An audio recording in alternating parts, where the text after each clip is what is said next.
After a binge today, I really want to talk to you guys about the topic, so please be kind as I explain it. I love you guys, and just bear with me as I spill my guts. Hi. I did something today, and it's not the first time I've done it since reaching maintenance, but I've noticed I've been doing it a little more. And while it's fresh, while my feelings are raw, okay, all done, buddy. I really want to have a conversation about it because, yeah, I don't have a lot of notes. I just have a couple points I want to make. And I'm not good at just sitting still and talking to you all. So instead, I'm going to get my hair in curlers and do my makeup to get ready. And what I'm willing to keep after this is done, I'll keep. This video may never see the light of day. I honestly don't know.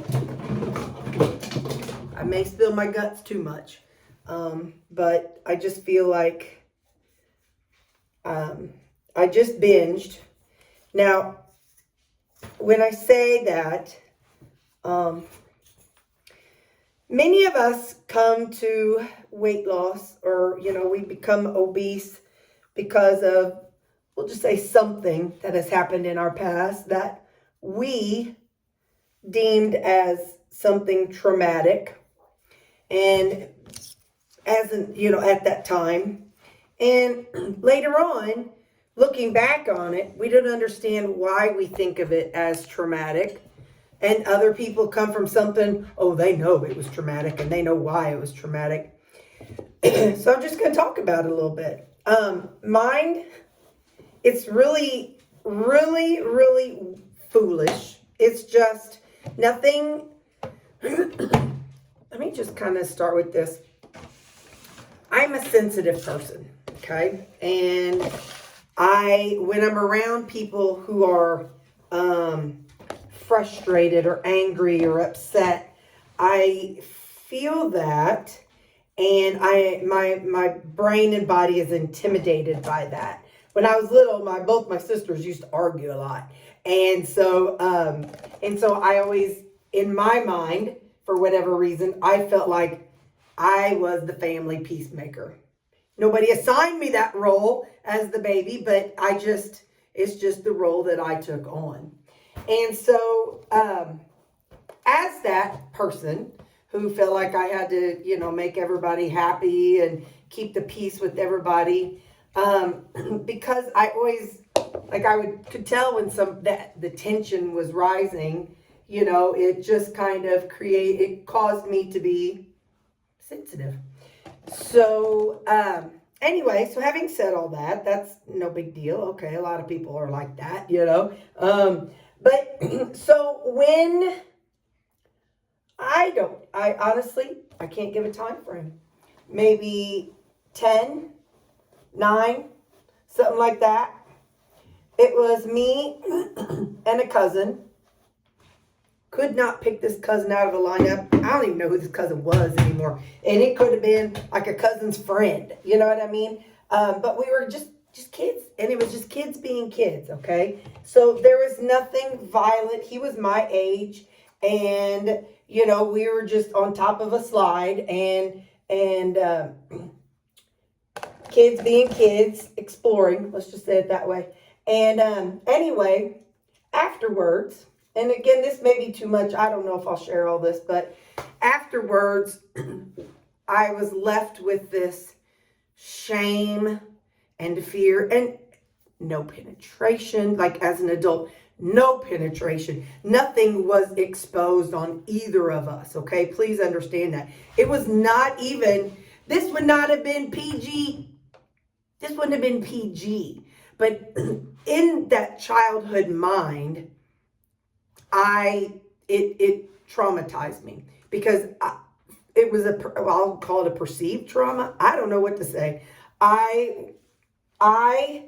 felt very ashamed and guilty and scared because I was afraid that my parents would find out. And again, it was just some, backwoods family reunion thing. And it's not Again, nothing overtly bad about it, okay? So I'm just setting the ground because I want you to understand that looking back at it as an adult, it's kind of weird that it was a weird event to have framed my mind like it did.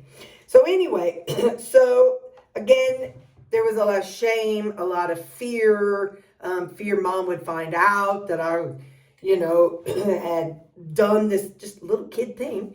And there was a lot of shame, a lot of fear. And so the whole ride back home from Scott City to our house, I was just afraid that mom would know. So that car ride was a long, long car ride. I was just terrified. So and again, like I said, no, I really need to make this clear. It was not a true physically traumatic experience. The after effects, they are what they are. Because again, I was a very sensitive kid. So afterwards, over the next several years, I guess, we'd run into each other at family reunions, but nothing ever anymore, nothing ever again. We didn't hang out and nothing happened. So that was that. That was the experience. Around that same time, my dad had his heart attack and, I'm in the hospital, so went through that. And as my little foolish, childish brain, my dad was 40 when he had his heart attack. And as a child, I thought, oh, well, he did not die, okay? He lived. And his sister, dad was 40 and his sister was 38. And again, they both had their heart attacks and lived. But in my warped little childhood brain, please know, a brain is not fully developed until somebody's about between 24 and 26. So there's that. But anyway, so in my warped childhood brain, I thought that I was going to die before the age of 40. So between that experience I had and between the decision, should just call it decision, that I was going to die before I turned 40, my brain did some things. So I had decided in my head, hang on, that one's stuck. Ow, it's hot, booger. That's hot. So my brain thought, okay, I'm going to live like I'm dying, some people, and I don't mean this as a comparison, some people say, oh, it'd be good to live like I knew I had so many days left. Well, yeah, but then when you have to live with the consequences, wow, that's too hot. Then when you have to live with the consequences later, it ain't so good. So anyway, so I learned that I liked food. And along that time, I also learned that boys don't like little girls that are fat. So fat, eating and getting my own suit of armor is kind of where things started. Got a little bit fat and lazy at the same time. And didn't care about going outside, didn't want to sweat, didn't want to get hot and sweaty outside. So I was an inside kid after puberty hit. We used to laugh and say like I hit a brick wall when puberty set in. So, and by the way, I am doing extra makeup. This is not makeup that I wear every day. I'm doing a little contouring and eyeshadow and stuff. So this is not part of my daily routine. My daily routine is just a couple of items. But I just wanted to throw that out there because sometimes people are like, girl, you don't need all that makeup. I know I don't. I look good. But anyway, so let's get into it. So along with that shame and guilt, when I would binge eat something I knew I shouldn't eat, there is this feeling I would get. I would sneak and hide Mom, because Mom didn't want me just eating sugar, I would sneak up into the kitchen and I would get the, I don't think it was Quick back then, but it might have been Ovaltine, whatever it was, like the hot chocolate. And I would sneak and eat spoonfuls of that. And I remember there's a feeling that came along with it, like guilt, shame, safe. Those are the words that I felt. And sometimes I would sneak and get the sugar bowl. And again, shame, guilt. It was always sneaking and hiding. And it was always guilt, shame, but safe. So safe was in there because I knew that if I was eating that, and I knew that boys didn't like big girls. So in my mind, it was safe because I was creating my suit of armor, okay? And I didn't even need a suit of armor, but to that little girl who, had that, I'm gonna call it a perceived traumatic experience, because it was not physically traumatic, but mentally it was. So I'll just leave it at that because, anyway, so because of that experience, and because my senses were always heightened, because I was always ready for somebody to yell, somebody to, in my eyes, now, please know, this was just my perception. I'm sure both of my sisters would have been like, we didn't yell that much. You were such a baby. Well, yeah, that's true. But this was my perception. So, anyway, so my senses were heightened.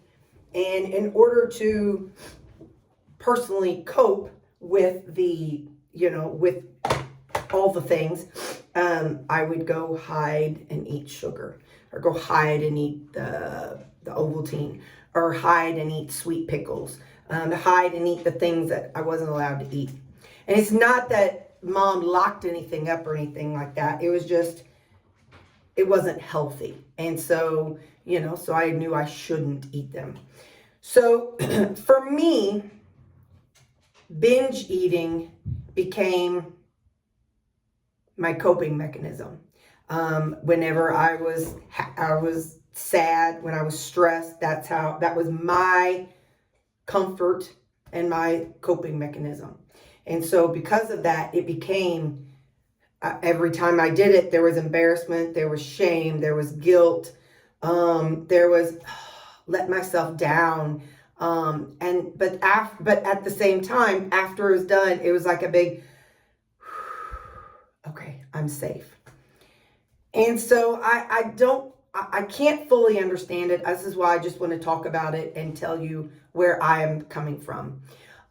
So as far as the what is binge eating is when, for me, I would eat a whole bunch of food, that more than what a regular person would eat at one time. So, for example, every day on my drive home from work, I would stop and get double Whopper with cheese. That was, I don't know if they still have family size or value, whatever the biggest size of fries. I'd get at least one, sometimes two. I would get a large soda and a large shake. So that would be my supper most days.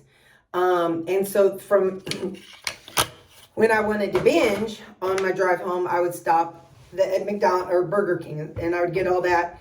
And then I would swing through Walmart, and I'd pick up one or two, this is like a Friday evening, I would have binge weekends. Have a couple pizzas, a couple cartons of ice cream. I'd have like 2 bags of tortilla chips. I'd have 2 bags of Doritos, the family, big sizes. 2 to 3 cans of Pringles, as well as a tub of sour cream, tub of salsa, and a tub of queso. And that would be, I'd buy it Friday night, and that would be gone by like Sunday afternoon, about Sunday afternoon. So that would all be gone. And I probably bought more than just 2 pizzas, but anyway, it doesn't matter. So I would eat that all on a weekend. So in a day and a half, I would have that all eaten. Again, that was my coping mechanism. But even when things weren't stressful, it was my happy place and it was my safe place. And it's why I got up to 340 pounds. So that is the what. So for me, that is what my binge looked like, okay? And that's just one kind. I mean, there's other times when I'd go through the drive-thru and get 2 or 3 extra value meals. And, you know, oh yeah, I got to get it for my kids when I get home. And I'd eat all 3 myself as soon as I got home. You know, so those were my kind of binges. And so that's what my binge was. What else did I put on here? I wrote why. So again, for me, the why for me was happy. I binged when I was sad. I binged when I was anxious. I binged if somebody, you know, if some guy gave me attention. I would binge if my scale went down from we'll just say 370 to 360. You know, when it jumped that 10, I would freak out and binge. So that is my history and where I'm coming from with food. So that is, and again, everybody has their own perception. So like I said, my sister could have gone through the same thing and she wouldn't have had the same situation. You know, everybody just has their own perceptions in life. And so that was mine, and that's how I coped. So for me, binging was my coping mechanism.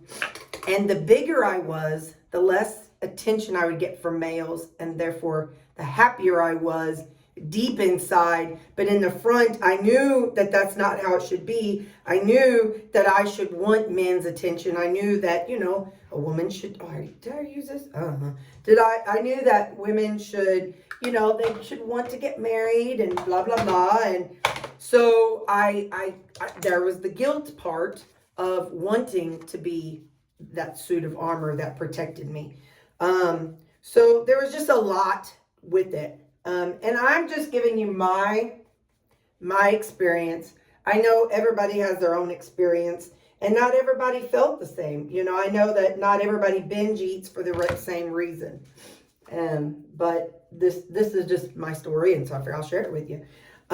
So that was my what, and then like I said, my why. I was super sensitive and super aware of tension and stuff as a child, and then when I grew up, I was always just, you know, always anxious and worried and wide-eyed, and who's gonna fight? Is there gonna be a fight over here? And again, my sister didn't even fight, but it was just my dumb kid opinion. Again, same way with the situation with the boy. That was my perception, and even though as an adult now, I'm like, girl, that was dumb, but you can't help it. So all those feelings and all those memories and all that, it still triggers today. It still causes me to, so tonight, let me just say, on my video that will come out Monday, okay? Monday the 17th. When you see that video, I talk about what I did, which was I went and I got a whole can of nuts, okay? A whole can. And ate whole said can of nuts, okay? The whole can of nuts. And it was as if I was in the store for something else.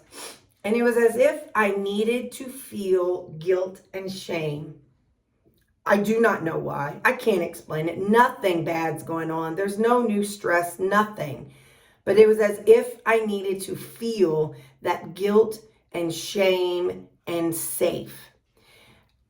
I do know that on my way down, I did find that, like I said, when I would go from one, 10th number to the next one, I really, I struggled a lot.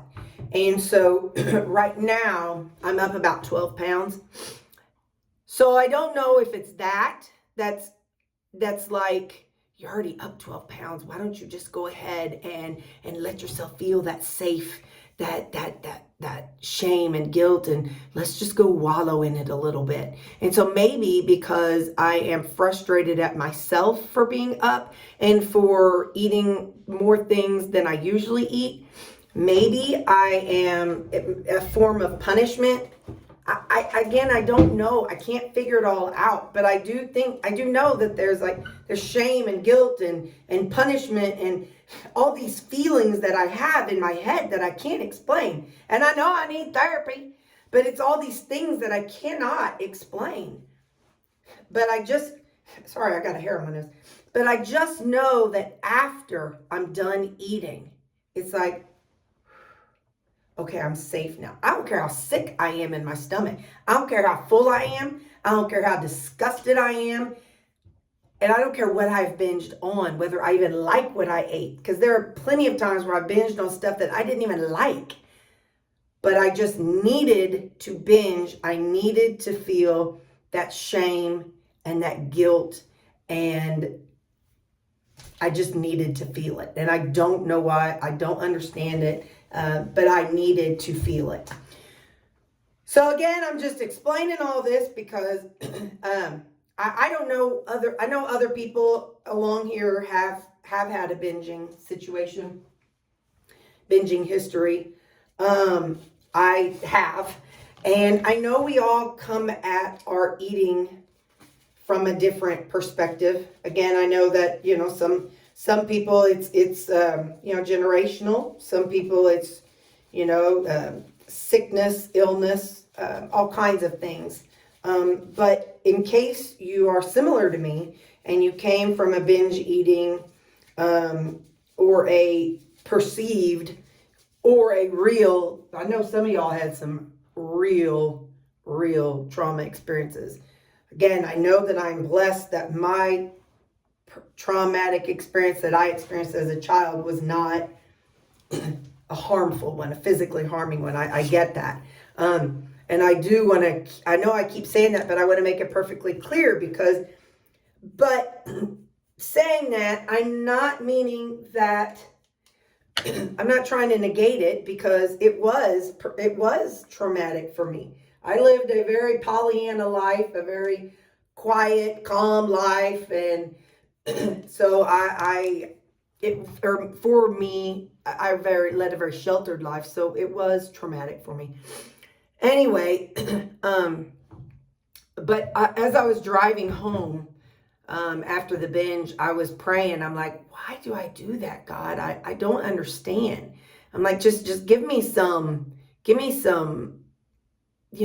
some knowledge on me, big guy. Help me understand why I do this.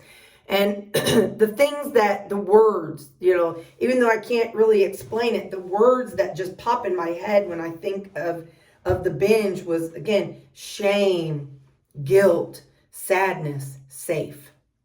And so I guess because, like I said, maybe because I have gained some weight and I'm aggravated with myself, my old brain is rearing its head and saying, look at you, you're up. You need a little shame and guilt in your life. I have no idea.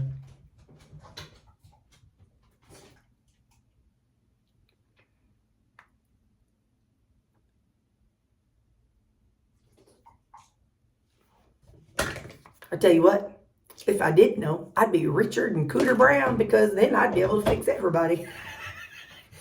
But seriously, that's what I wanted to come on and say. I know, like I was talking to my sister today, one of my sisters, and she does not understand binge eating. She doesn't have that. And I do think sometimes binge eating comes from, food addiction. I definitely think that I have some I know I had some food addictions, but I also think that there's also that underlying mental health issue aspect of those feelings that I need to feel, that even though I don't fully understand why, but just needing to feel the shame and guilt. So that's what I know. And like I said, I really just want to touch base with you because I just did it. So it's like, all right, let's talk about it. I usually don't tell you guys after a binge for a day or two. But in the video that comes out Monday, I don't know when this video is coming out, but the video that's Monday, I do admit it, and I count the macros of the whole can of nuts, mixed nuts. I count the whole macros. So you'll be able to see the whole can of mixed nuts. I mean, you'll see the macros for that and what I did to myself. I just, like I said, I just need to pray a little more, and I need to seek some guidance through a specialist. And so I will always recommend that somebody get some therapy. I thought and I felt like maybe because I had gotten to my goal, I thought, all right, I got this beat. I got this. Good job, Terri. But I don't. So there you go. I don't have it beat. And so, by not eating all the things and by being super strict, I was able to avoid the feelings because I was super strict. And now I have not been super strict, as we've all seen. And so because of that, not being super strict, I'm up 12 pounds. And so I guess this was maybe today a form of self-punishment. I don't know. But obviously that's not healthy. That's not a healthy thing. So like I said, I just wanted to share with you guys and just kind of talk about binge eating, because I do feel like it is something that happens. And I do feel like so many people in the world think that just eat less and move more. Just cut the carbs. Just get a shot. Just get a surgery. Just go to a fat camp. I feel like everybody's like, well, just do it. It's fine. You can do it. And even I've been that way because I've seen people struggling. I'm like, just eat low carb. Why are you doing this? Or why? I don't say it, but I'm thinking it. And that ain't what it is. It's not it. One of my coworkers talked about she used Noom along with her Ozempic shots. And I know that's supposed to be more evidence-based with mental health, just kind of almost like therapy, but it's like working on yourself and your feelings about food and your relationship with food. And so I really think that that's what I'm going to start. I think I'm going to look at that app. But I just want to share this with you guys because I really, really was struggling today. And yeah, so I just wanted to talk to you about, after the binge of the whole can of nuts, I was driving from Cape to my mom's house. So it was like 15, 20-minute drive. After eating the whole can, I still ate supper. And then afterwards, we were celebrating Mom's birthday. So I had a piece of the Dairy Queen ice cream cake. So not only did I binge, but then I still ate a full meal, and then I still ate a very sugary dessert. Since I was talking about this, I wanted to go ahead and share the macros for the whole day that included the nuts. I'm talking about binging, and when I do, there's more than just eating a ton of food. It's also about a whole feeling and emotion and the sense of being full. And it's also about bringing on that shame and guilt and feeling of safe that I was talking about. So binge eating is not just about eating everything until you're ready to die. So please know, while I'm talking about binge eating, when I'm saying a binge, it just all is connected. So there is a mindset when a person binges. And so that's what I'm referring to here when I'm talking about binge eating the nuts. I mean, it's not normal to sit and eat an entire can of nuts. So anyway, it just goes to show that just because you lose the weight does not mean you're there yet mentally. So yeah, I I got more work to do. I don't know how all of it. I don't know exactly what. I don't know exactly how. I am tracking, and yeah. So it's not like it's getting me down. I'm not going to cry. Well, I'm not going to beat myself up. I'm not going to get off here and then drive out and go get something else to binge on. That's one thing about me as a binger. I'll binge on what I got in my house. And I got a bunch of raw meat in there, and I'm too lazy to cook that up. And it's too late for me to go make up a bunch of creamies. So yeah, yeah. So that's what happened. That's what it was. I did it, and I own it. That's we always have to do. We have to own it for sure. We have to do it and own it, and now move forward and see what I can do to make it not happen again. So again, that's going to be a lot of prayers, and I'll ask you all to pray for me too. And like I said, I'm going to check out that Noom app. It's moon spelled backwards. I'm going to check that out and see what I think. And in the meantime, also look around. You know, I work at a community mental health center. And so we can't go to our own place for therapy. And I wouldn't want to. So I'm going to also look around and see what places take our insurance and stuff. So yeah, so there you go. How's that for trauma dumping? You've officially been dumped on. But I love you guys. And again, I just wanted to talk to you about my story, my binge, where I came from, how I got here. And even though it's not as traumatic as what some people go through, it's still, for me as a little Pollyanna, sheltered life girl, it was traumatic enough, knowing my dad was almost dying, and then knowing, and then doing that dumb thing that kids do. And yeah, so that for me was enough to make me want to hide away and hide me. And a fat suit was the best way in my mind to hide me. So now that I'm exposed, I'm exposed.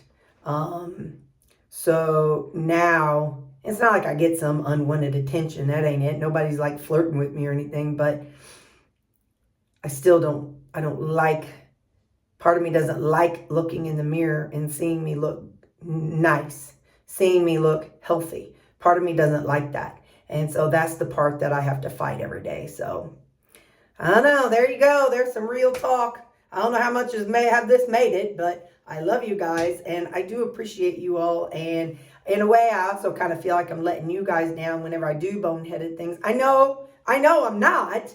I get it, because you all are humans too, and you all make mistakes too. But anyway, yeah. So, yeah.